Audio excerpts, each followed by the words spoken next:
a little less than a year and a half ago, you took a job in perhaps about as unglamorous an industry as there is, dealing with major bulk wastes, running a company that had been hit by major scandal particularly involving alleged payoffs of political figures in Detroit.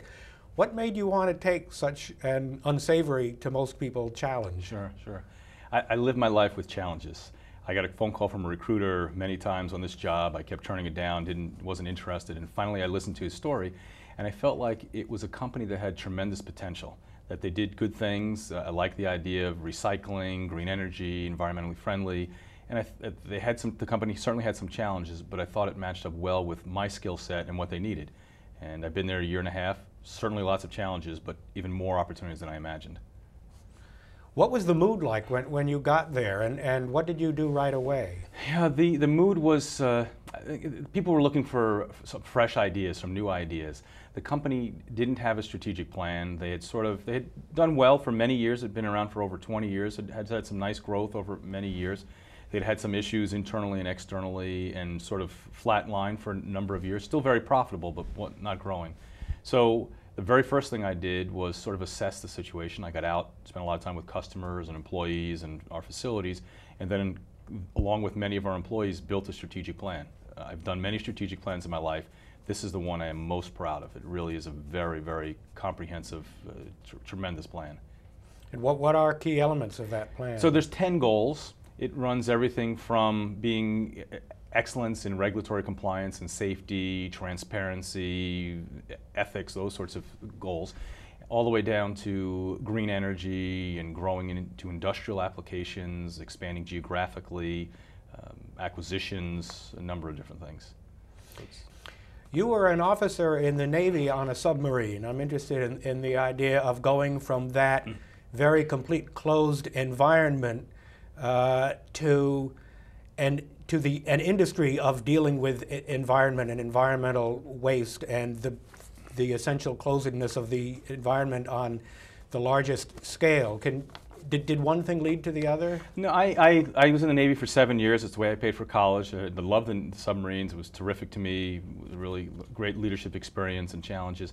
But after about 7 years, I decided, I needed to do something else. I interviewed with a lot of different companies. Happened to be one chemical company that offered a management training program. So I did that for a number of years, about 15 years. And then about 5 years ago, I got a phone call from a recruiter saying, hey, there's this environmental services company that is looking for a CEO and they'd like to bring sort of a fresh view of things.